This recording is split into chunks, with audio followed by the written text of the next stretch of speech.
We have a case. This is our justice. When you're done watching, share this story. Someone out there might need to hear it. Some men shout when they're wronged. I learned early that silence is louder. My name is Dale. I was married for 11 years to a woman named Renee. We built something real together. A house, 2 businesses, a life I was proud of. And when she handed me divorce papers on a Tuesday morning without a word of warning, I didn't argue. I didn't beg.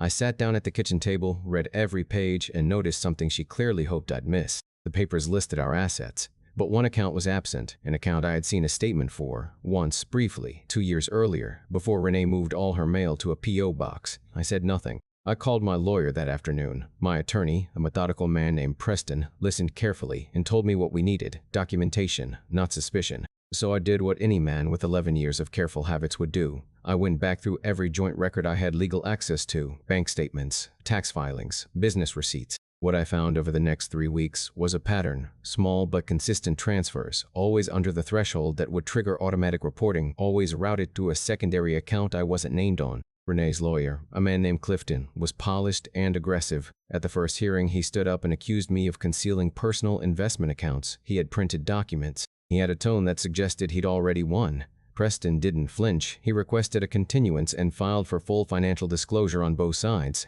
Clifton objected loudly. Judge Hartwell looked at him over her reading glasses and said, "Counselor, sit down. Both parties disclose. That's how this works." I hired Owen, a forensic accountant, 2 days later. He was quiet, thorough, and expensive. I liquidated a small retirement fund I had kept separate since before the marriage. It was worth every cent. Owen found what I suspected, and then something worse. The account I had glimpsed wasn't just Renee's personal savings. Over 4 years, she had transferred just under $200,000 into it, money pulled from our joint business revenue, reclassified in the books as vendor expenses. The vendors didn't exist. Renee had created them.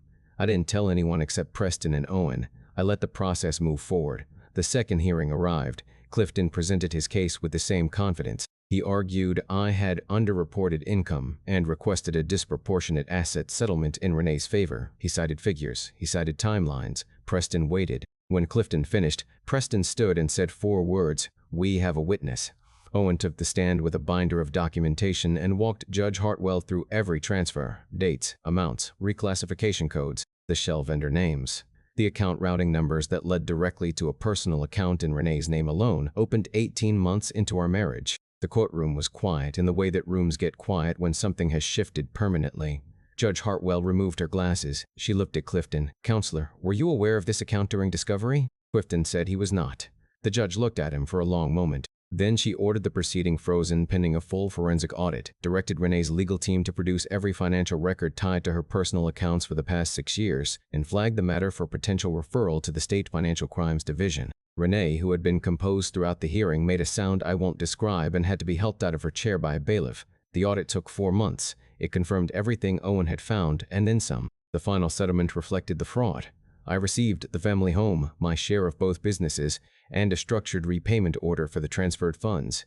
Clifton's firm was sanctioned. Renee entered a deferred prosecution agreement that required full repayment, community service, and a permanent bar from serving as a signatory on any joint business account for 7 years. My sister Bev called me the evening the settlement was signed. She asked how I felt. I told her I felt like I'd been holding my breath for 2 years and had finally exhaled. She laughed and said, "You never even looked like you were holding it." That was the point. I'm not telling this story to celebrate her fall. I'm telling it because the moment I saw that missing account number on a divorce filing, I made a decision. I would not react. I would respond. There's a difference. Reaction is noise. Response is evidence. The truth, it turns out, doesn't need your help getting loud. It just needs you to be patient enough to let it speak.